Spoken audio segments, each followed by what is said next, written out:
Hello everyone, स्वागत है आप सभी का स्टडी राइज यूट्यूब चैनल पर। तो जैसा कि आप सभी जानते हैं, हमारी यूपी टीजीटी पीजीटी राजनीति शास्त्र की क्लासेस चल रही हैं। ये है प्रैक्टिस सेट नंबर 76। जिसने 75 नहीं देखे हैं तो वो लोग प्लेलिस्ट में जाकर देख सकते हैं। एक अलग से प्लेलिस्ट बनी हुई है टीजीटी पीजीटी राजनीति शास्त्र करके, तो आप वहाँ से जाकर भी चेकआउट कर सकते हैं। और जिसने अभी तक तैयारी भी स्टार्ट नहीं की है तो टॉपिक वाइज करके सारा कवर कराया गया है, तो एक बार जाकर आप प्लेलिस्ट ज़रूर देखें और वहाँ से अपनी तैयारी भी स्टार्ट कर सकते हैं। तो चलिए फिर आज की वीडियो स्टार्ट करते हैं। और इससे पहले जो भी बच्चा चैनल पर पहली बार आया है, चैनल को पहली बार विजिट कर रहा है, तो चैनल को सब्सक्राइब जरूर करें और साथ ही साथ बेल आइकन को भी प्रेस कर लें, जिससे कि वीडियो की नोटिफिकेशन आप सभी के पास सबसे पहले पहुंच जाए। और इसके साथ ही हमारी यूपी पीजीटी समाजशास्त्र और हिंदी साहित्य की भी क्लासेस चल रही हैं। जो भी बच्चा इनकी तैयारी कर रहा है तो हमारे यूट्यूब चैनल से ज़रूर जुड़े। तो चलिए फिर आज की वीडियो स्टार्ट करते हैं। तो जो आज का जो हमने टॉपिक लिया है, ये लिया है मूल अधिकार। तो इसमें क्वेश्चन है, क्वेश्चन नंबर 1, मौलिक अधिकार भारत के संविधान के किस भाग में दिए गए हैं? तो तीसरे भाग में, चौथे में, पाँचवें में या फिर 9वें में? तो कौन सा भाग है जिसमें मौलिक अधिकार का वर्णन किया गया है? भारत के संविधान का कौन सा भाग है? तो ये है ऑप्शन नंबर ए हो जाएगा, यानी कि तीसरा भाग है। ठीक है, कौन सा है? थर्ड भाग है। तो भारत में मौलिक अधिकार राज्य कृत्य के विरुद्ध एक गारंटी है। इन्हें संविधान के भाग 3 में शामिल किया गया है। तो इसमें जो सही है ये हो जाएगा ऑप्शन नंबर ए, इसमें राइट आंसर होगा। अगला है क्वेश्चन नंबर 2, संविधान के कौन से भाग में मूलभूत अधिकारों के बारे में जानकारी मिलती है? तो भाग 1, भाग 2, भाग 3 या फिर भाग 5 में? तो किस में मिलती है? तो ये मिलती है ऑप्शन नंबर सी, यानी कि भाग 3 में मिलती है। इसमें सही हो जाएगा ऑप्शन नंबर सी। अगला है क्वेश्चन नंबर 3, भारत के नागरिक कुल कितने मूलभूत अधिकार अनुभव करते हैं? तो 5 हैं, 6 हैं, 7 हैं या फिर 8 हैं? तो बताइए इसका राइट आंसर क्या होगा? तो ये हो जाएगा ऑप्शन नंबर बी हो जाएगा, यानी कि 6। तो हमारे संविधान के भाग 3 में अनुच्छेद 12 से 35 तक, अनुच्छेद 12 से 35 तक मूल अधिकारों का वर्णन किया गया है। संविधान के प्रारंभ में नागरिकों को कुल कितने 7 मूल अधिकार प्राप्त थे, परंतु 44वें संविधान संशोधन 1978 के द्वारा 31 से संपत्ति के मूल अधिकार को समाप्त कर दिया गया। और इस प्रकार अगर हम वर्तमान की बात करते हैं तो वर्तमान में नागरिकों को कुल 6 मूल अधिकार प्राप्त हैं। तो इसमें जो सही है ये हो जाएगा ऑप्शन नंबर बी, आंसर इसमें राइट आंसर होगा। अगला है क्वेश्चन नंबर 4, निम्नलिखित में से कौन सा एक नागरिकों के मौलिक अधिकारों को संशोधित करने के लिए प्राधिकृत है? तो लोकसभा, राज्यसभा, संसद या फिर सर्वोच्च न्यायालय? तो कौन सा है? ये है ऑप्शन नंबर सी हो जाएगा, यानी कि संसद है। तो अनुच्छेद 368 में, 368 में संसद को संविधान में संशोधन करने की शक्ति प्राप्त होती है, जिसके द्वारा वह मूल अधिकारों में भी संशोधन कर सकती है। उच्चतम न्यायालय एवं उच्च न्यायालय अनुच्छेद 32 तथा 226 के माध्यम से मूल अधिकारों के लिए पहरेदार का काम करते हैं। तो इसमें जो सही है यह है option number C. Next question क्यों बढ़ते हैं, क्वेश्चन नंबर 5, निम्नलिखित में से किसे संविधान के मौलिक अधिकारों को संशोधन कर सकने की क्षमता प्राप्त है? तो सर्वोच्च न्यायालय है, संसद है, राष्ट्रपति है या फिर मंत्रिपरिषद है? तो क्या हो जाएगा इसका राइट आंसर? ये हो जाएगा संसद है ना? क्या है इसमें राइट आंसर? ये है ऑप्शन नंबर बी, संसद। अगला है क्वेश्चन नंबर 6, भारतीय संविधान में निम्नलिखित में से कौन सा संवैधानिक उपचारों का अधिकार में सम्मिलित नहीं है? तो ऑप्शन में दिए गए हैं बंदी प्रत्यक्षीकरण, परमादेश, सर्वक्षमा या फिर अधिकार प्रच्छा। तो कौन सा है जो कि संवैधानिक उपचारों का अधिकार में सम्मिलित नहीं है? तो ये हो जाएगा ऑप्शन नंबर सी, आंसर इसमें राइट आंसर होगा, यानी कि सर्वक्षमा। क्या है? ऑप्शन नंबर सी, सर्वक्षमा। तो हमारे संविधान के भाग 3 के अनुच्छेद 32 में क्या दिया गया है? ये दिया गया है संवैधानिक उपचारों का अधिकार। तो संवैधानिक उपचारों के अधिकार का इसमें वर्णन है अनुच्छेद 32 में। ठीक है, और इसके तहत सर्वोच्च न्यायालय द्वारा नागरिकों के मूल अधिकारों की रक्षा के लिए 5 प्रकार की रिटें जारी की जाती हैं। तो कौन कौन सी हैं? पहला है बंदी प्रत्यक्षीकरण, दूसरा है परमादेश, तीसरा है प्रतिषेध, चौथा है अधिकार प्रच्छा और तथा 5वां है उत्प्रेषण। तो उल्लेखनीय है उच्च न्यायालयों को भी अनुच्छेद 226 के तहत मूल अधिकारों के संरक्षण के लिए उपयुक्त रिटें जारी करने की शक्ति प्राप्त है। तो इसमें जो सही है ये हो जाएगा ऑप्शन नंबर सी आंसर, इसमें राइट आंसर होगा। अगला है क्वेश्चन नंबर 7। किसी व्यक्ति को एक ही अपराध के लिए एक बार से अधिक अभियोजित और दंडित नहीं किया जाएगा, यह निम्न में से किस अनुच्छेद में वर्णित है? तो अनुच्छेद 14 है, अनुच्छेद 15 है, अनुच्छेद 19 है या फिर अनुच्छेद 20 है? तो बताइए इसमें राइट आंसर क्या होगा? 7 का राइट आंसर है ये है ऑप्शन नंबर डी है, यानी कि अनुच्छेद 20 में। तो संविधान के अनुच्छेद 20 के तहत किसी अपराध के लिए दोष सिद्ध किए गए व्यक्तियों को संरक्षण प्रदान किया गया है। इसके अनुसार किसी व्यक्ति को एक ही अपराध के लिए एक बार से अधिक अभियोजित और दंडित नहीं किया जाएगा। साथ ही किसी अपराध के लिए अभियुक्त किसी व्यक्ति को स्वयं अपने विरुद्ध साक्ष्य देने के लिए विवश नहीं किया जाएगा और किसी अभियुक्त व्यक्ति को केवल अपराध के समय उपबंधित दंड से दंडित किया जाएगा। तो इसमें जो सही है ये हो जाएगा ऑप्शन नंबर डी आंसर, इसमें राइट आंसर होगा, यानी कि अनुच्छेद 20। नेक्स्ट है क्वेश्चन नंबर 8। निम्नलिखित में से किस अधिकार का वर्णन डॉक्टर अंबेडकर ने संविधान के हृदय एवं आत्मा के रूप में किया है? तो समानता का अधिकार है, स्वतंत्रता का अधिकार है, संपत्ति का अधिकार है या फिर संवैधानिक उपचारों का अधिकार है? तो क्या है इसका राइट आंसर? तो देखो इसमें जो सही है ये हो जाएगा ऑप्शन नंबर डी हो जाएगा, यानी कि संवैधानिक उपचारों का अधिकार। तो डॉक्टर अंबेडकर ने अनुच्छेद 32 द्वारा प्रदत्त संवैधानिक उपचारों के अधिकार को संविधान के हृदय एवं आत्मा के रूप में माना है। तो इसमें जो सही है ये है ऑप्शन नंबर डी। अगला है क्वेश्चन नंबर 9। निम्न में से किसे डॉक्टर अंबेडकर ने संविधान के हृदय व आत्मा की संज्ञा दी है? तो समानता का अधिकार है, शोषण के विरुद्ध अधिकार है, धार्मिक स्वतंत्रता का अधिकार है या फिर संवैधानिक उपचारों का अधिकार है? तो इसमें हो जाएगा ऑप्शन नंबर डी आंसर, इसमें राइट आंसर होगा, है ना, ऑप्शन नंबर डी, यानी कि संवैधानिक उपचारों का अधिकार। अगला है क्वेश्चन नंबर 10। निम्नलिखित में से किस एक अधिकार को डॉक्टर BR अम्बेडकर द्वारा संविधान की आत्मा कहा गया है? तो धर्म की स्वतंत्रता का अधिकार, संवैधानिक उपचारों का अधिकार, संपत्ति का अधिकार या फिर समानता का अधिकार? तो ये क्वेश्चन 3 बार रिपीट हो चुका है, तो कई बार ये वाला प्रश्न एग्ज़ाम में देखने को मिला है। तो क्या है इसमें राइट आंसर?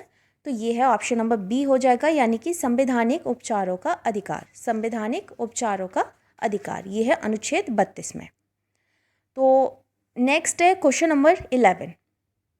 निम्न में से कौन सा मौलिक अधिकार बाल श्रम यानी कि बाल मजदूरी को प्रतिबंधित करता है? तो धार्मिक स्वतंत्रता का अधिकार, समानता का अधिकार, स्वतंत्रता का अधिकार या फिर शोषण के विरुद्ध अधिकार? तो इसमें सही हो जाएगा, देखो ऑप्शन नंबर डी हो जाएगा, यानी कि शोषण के विरुद्ध अधिकार। तो संविधान के अनुच्छेद 23 एवं 24 के तहत शोषण के विरुद्ध मूल अधिकार प्रदान किया गया है। अनुच्छेद 23 में दिया गया है कि मानव दुर्व्यापार एवं बलात्श्रम यानी कि बेगार आदि को निषिद्ध करता है, जबकि अनुच्छेद 24 में क्या दिया गया है? 14 वर्ष से कम की आयु के बालकों को कारखानों, खनन और परिसंकटमय क्षेत्रों में नियोजन को यानी कि अर्थात बाल श्रम या बाल मजदूरी को निषिद्ध करता है। तो इसमें जो सही है ये है ऑप्शन नंबर डी आंसर, इसमें राइट आंसर होगा। अगला है क्वेश्चन नंबर 12। भारत के संविधान के अनुसार निम्नलिखित में से कौन सा अधिकार आपातकाल में नहीं छीना जा सकता? तो भाषण का अधिकार, भ्रमण की स्वतंत्रता का अधिकार, संगठित होने का अधिकार या फिर जीवन का अधिकार? तो इसमें आपातकाल के अनुसार इसमें कौन सा जो अधिकार है वह नहीं छीना जा सकता? तो ये हो जाएगा ऑप्शन नंबर सी हो जाएगा, यानी कि जीवन का अधिकार। तो संविधान का अनुच्छेद 21 में व्यक्ति के जीवन के अधिकार से संबंधित है। तो इसमें जो सही है ये है ऑप्शन नंबर सी आंसर, इसमें राइट आंसर होगा। अगर इसमें पूछ लिया जाता कि 21 का किससे संबंधित है, 21 का, ठीक है, 21 का किससे संबंधित है? तो ये है 6 से 14 वर्ष की आयु वाले बच्चों के लिए निःशुल्क शिक्षा एवं अनिवार्य शिक्षा की व्यवस्था की है, ठीक है, 21 का में। तो इसमें जो सही है ये है ऑप्शन नंबर सी। अगला है क्वेश्चन नंबर 13। भारत में रह रहा एक ब्रिटिश नागरिक किस अधिकार का दावा नहीं कर सकता? व्यापार और व्यवसाय की स्वतंत्रता, विधि के समक्ष समानता, जीवन और व्यक्तिगत स्वतंत्रता की रक्षा या फिर धर्म की स्वतंत्रता। तो भारत में रह रहा एक ब्रिटिश नागरिक किस अधिकार का दावा नहीं कर सकता है? तो ये हो जाएगा ऑप्शन नंबर ए हो जाएगा, यानी कि व्यापार और व्यवसाय की स्वतंत्रता। तो भारत में रह रहा एक ब्रिटिश नागरिक ये व्यापार एवं व्यवसाय की स्वतंत्रता का दावा नहीं कर सकता। इसमें जो सही है ये है option number A. Next question की ओर बढ़ते हैं। क्वेश्चन नंबर 14, कौन सा अधिकार संविधान के अनुच्छेद 352 के अंतर्गत लागू आपातकाल के दौरान भी नहीं छीना जा सकता? तो अभिव्यक्ति की स्वतंत्रता का अधिकार, भ्रमण की स्वतंत्रता का अधिकार, जीवन का अधिकार या फिर संगठित होने का अधिकार। तो क्या हो जाएगा इसका राइट आंसर? ये हो जाएगा ऑप्शन नंबर सी हो जाएगा, यानी कि जीवन का अधिकार। जीवन का अधिकार इसमें राइट आंसर होगा। नेक्स्ट है क्वेश्चन नंबर 15, अनुच्छेद 19 में निहित मौलिक स्वतंत्रताएं किस आपातकालीन स्थिति के कारण स्थगित की जाती हैं? तो राज्य में आंतरिक उथल पुथल होना, वित्तीय संकट होने पर, एक राज्य में संवैधानिक तंत्र की विफलता पर या फिर युद्ध अथवा बाह्य आक्रमण के कारण। तो अनुच्छेद 19 में निहित मौलिक स्वतंत्रताएं किस आपातकालीन स्थिति के कारण स्थगित की जाती हैं? तो ये की जाती हैं युद्ध अथवा बाह्य आक्रमण के कारण। युद्ध अथवा बाह्य आक्रमण के कारण। तो संविधान के अनुच्छेद 358 में 358 के अनुसार जब युद्ध या फिर बाह्य आक्रमण के कारण आपातकाल लागू हो तब अनुच्छेद 19 में वर्णित मौलिक स्वतंत्रता स्थगित हो जाती है।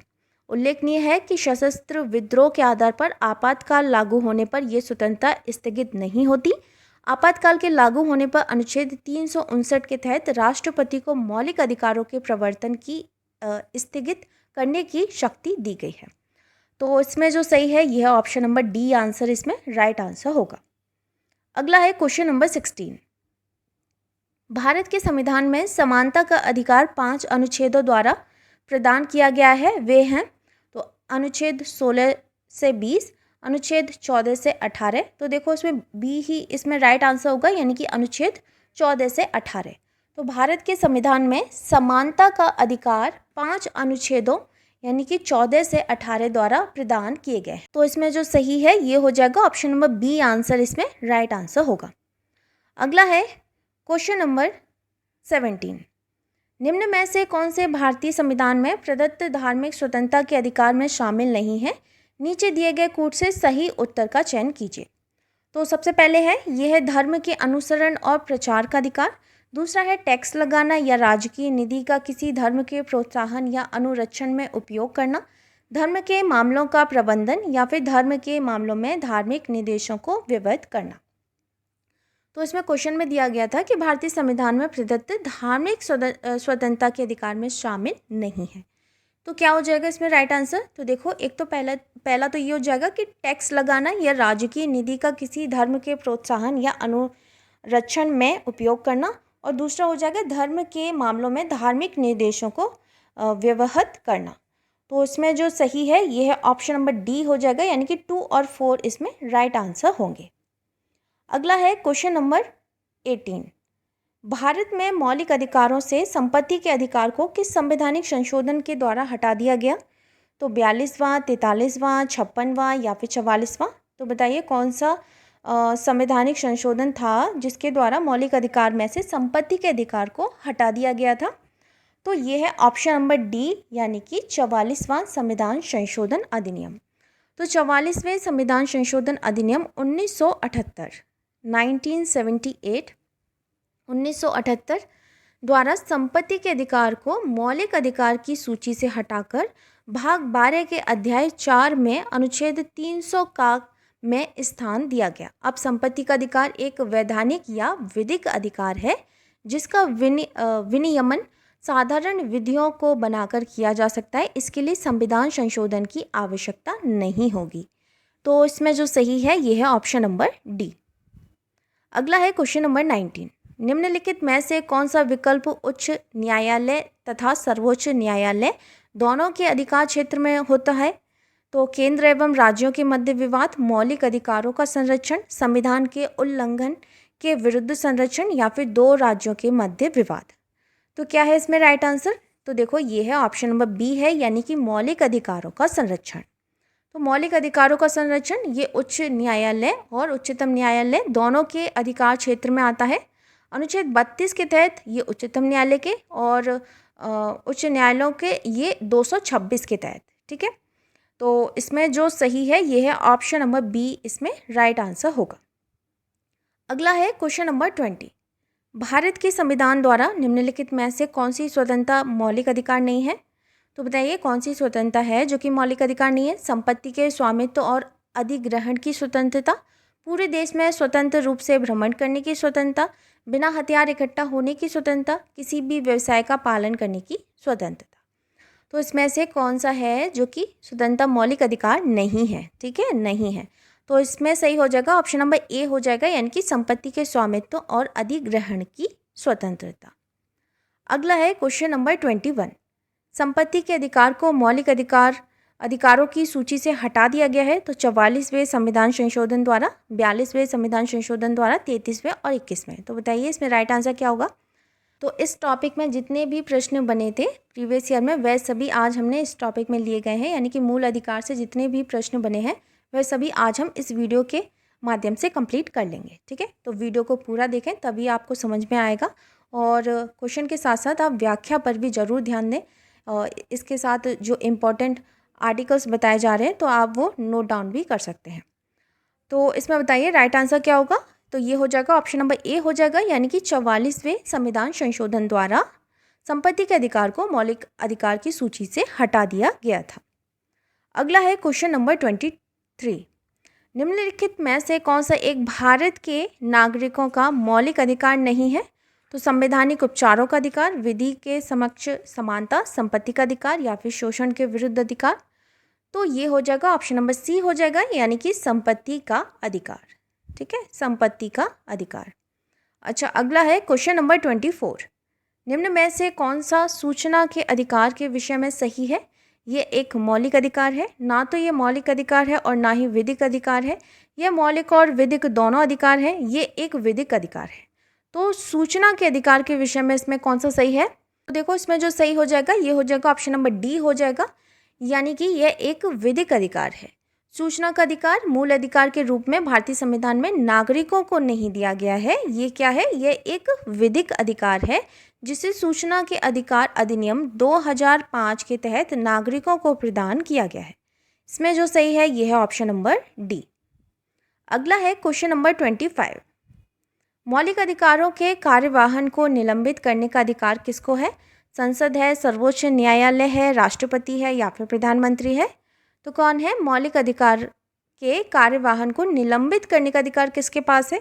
तो यह है ऑप्शन नंबर बी, यानी कि सर्वोच्च न्यायालय के पास, सर्वोच्च न्यायालय के पास है। अगला है क्वेश्चन नंबर 26। भारतीय संविधान के अनुच्छेद 32 में कौन से अधिकार उल्लिखित हैं?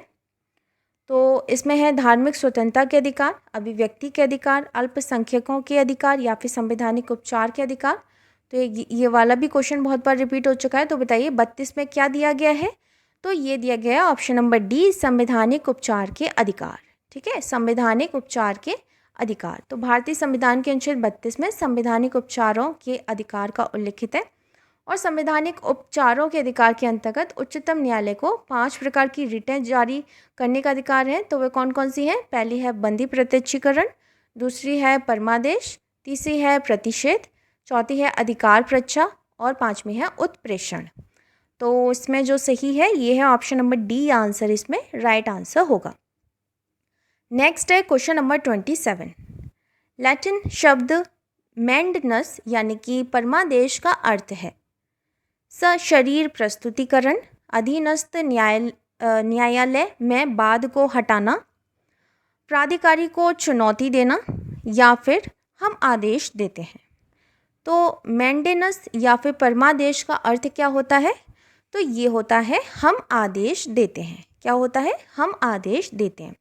तो ये जो परमादेश वाली जो रिट है, यह रिट उच्चतम न्यायालय द्वारा किसी लोक पदाधिकारी को उसके सार्वजनिक कर्तव्यों के पालन के लिए जारी किया जाता है और इस रिट का अर्थ होता है हम आदेश देते हैं। ठीक है, परमादेश यानी कि हम आदेश देते हैं। तो इसमें जो सही है ये है ऑप्शन नंबर डी आंसर इसमें राइट आंसर होगा। अगला है क्वेश्चन नंबर 28। निम्न में से किस लेख का अर्थ होता है हम हुक्म देते हैं? बंदी प्रत्यक्षीकरण, परमादेश, अधिकार प्रच्छा या फिर उत्प्रेषण। तो क्या हो जाएगा इसका राइट आंसर? ये हो जाएगा ऑप्शन नंबर बी हो जाएगा, हम हुक्म देते हैं, हम आदेश देते हैं। ठीक है, तो ये है ऑप्शन नंबर बी इसमें सही आंसर हो जाएगा, यानी कि परमादेश। अगला है क्वेश्चन नंबर 29। मूल अधिकारों को प्रवर्तित करने के लिए रिट जारी कर सकते हैं, तो कौन जारी कर सकता है? जिला न्यायालय, केवल उच्चतम न्यायालय, राष्ट्रपति, उच्चतम न्यायालय और उच्च न्यायालय दोनों। तो कौन दे सकता है रिट जारी? मूल अधिकारों को प्रवर्तित करने के लिए रिट जारी कौन कर सकता है?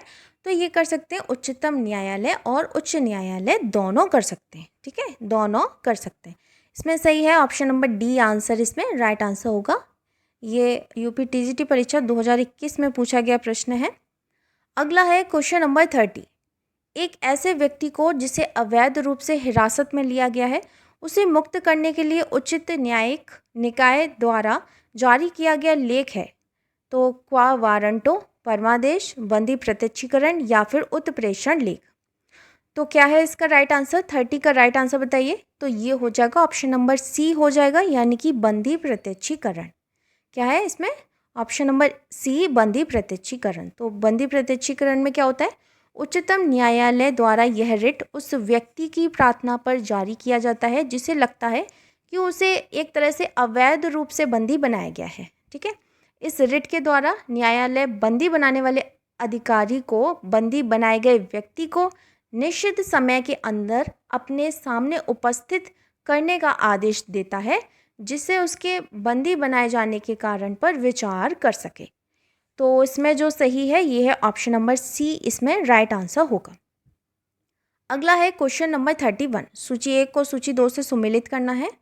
तो देखो सूची 1 और सूची 2, तो इसमें सबसे पहले है ये है निषेध यानी कि प्रतिषेध। तो ये है स्थगन आदेश। ठीक है, निषेध का क्या है? ये है स्थगन आदेश। दूसरा है उत्प्रेषण लेख। तो ये क्या है? ये है प्रमाणित होने के लिए। उत्प्रेषण लेख क्या है? प्रमाणित होने के लिए। तीसरा है परमादेश, यानी कि हम आदेश देते हैं। और चौथा है बंदी प्रत्यक्षीकरण, यानी कि आपको सशरीर प्रस्तुत होना पड़ सकता है। तो देखो इसमें जो राइट आंसर है ये पहला ही हो जाएगा, यानी कि DCBA। क्या है इसमें right answer? Option number A. अगला है क्वेश्चन नंबर 32। संविधान के द्वारा निम्न में से कौन सी संस्था मौलिक अधिकारों पर युक्ति संगत प्रतिबंध रोपित कर सकती है? तो संसद, सर्वोच्च न्यायालय, राष्ट्रपति या फिर इनमें से कोई नहीं। तो 32 का जो राइट आंसर है ये है इनमें से कोई नहीं। क्या है इसका? इनमें से कोई नहीं। तो संविधान के द्वारा राज्यों को मूल अधिकारों पर युक्ति संगत प्रतिबंध आरोपित करने की शक्ति दी गई है। अनुच्छेद 19(1) के काम में, 19(1) के छा में तथा कुल 6 प्रकार की स्वतंत्रताओं का वर्णन किया गया है तथा अनुच्छेद 19(2) से लेकर 19(6) तक राज्यों को इन स्वतंत्रता पर युक्ति संगत निर्बंधन आरोपित करने की शक्ति प्रदान की गई है। तो इसमें जो सही है ये है ऑप्शन नंबर डी। नेक्स्ट है क्वेश्चन नंबर 33। यदि किसी व्यक्ति का जीवन या स्वतंत्रता का प्रश्न हो तो जन सूचना अधिकारी का जवाब कितने समय में मिलना चाहिए? तो बताइए 24 घंटे, 12 घंटे, 36 घंटे या फिर 48 घंटे। तो कितने समय में मिलना चाहिए? ये मिलना चाहिए ऑप्शन नंबर डी, यानी कि 48 घंटे। तो सूचना का अधिकार अधिनियम ये 2005 की धारा 7 के अनुसार यथा स्थिति केंद्रीय या राज्य लोक सूचना अधिकारी सूचना के आवेदन से 30 दिन के भीतर सूचना उपलब्ध कराएगा। परंतु यदि सूचना का संबंध किसी व्यक्ति के जीवन या फिर स्वतंत्रता से हो तो जन सूचना अधिकारी का जवाब ये 48 घंटे में ही मिलना चाहिए। तो इसमें जो सही है यह है ऑप्शन नंबर डी आंसर इसमें राइट आंसर होगा। नेक्स्ट है क्वेश्चन नंबर 34। भारत का संविधान मान्यता देता है केवल धार्मिक अल्पसंख्यक, केवल भाषाई अल्पसंख्यक, धार्मिक और भाषाई अल्पसंख्यक या फिर धार्मिक, भाषाई और नर जातीय अल्पसंख्यक। तो भारत का संविधान ये मान्यता देता है, तो किसको देता है? ये देता है धार्मिक और भाषाई अल्पसंख्यक को। ठीक है, धार्मिक और भाषाई अल्पसंख्यक को। तो भारत का संविधान धार्मिक और भाषाई अल्पसंख्यकों को मान्यता प्रदान करता है। तो इसमें जो सही है ये हो जाएगा ऑप्शन नंबर सी आंसर, इसमें राइट आंसर होगा। तो दोस्तों ये थी आज की वीडियो अगर आपको पसंद आती है तो वीडियो को लाइक कमेंट शेयर ज़रूर करें। और जो भी बच्चा चैनल पर पहली बार आया है, चैनल को पहली बार विजिट कर रहा है, तो चैनल को सब्सक्राइब ज़रूर करें। और इसके साथ ही हमारे आप टेलीग्राम चैनल को भी ज्वाइन कर सकते हैं, जिसमें अब डेली क्विज़ कराई जा रही है, तो जिससे कि आपकी प्रैक्टिस डबल हो जाएगी। ठीक है, आप यहाँ भी पढ़ रहे हैं और उसमें भी क्विज़ कर रहे हैं, तो इससे आपको ही बेनिफिट होगा। तो जो टेलीग्राम चैनल है उसको ज़रूर ज्वाइन करें।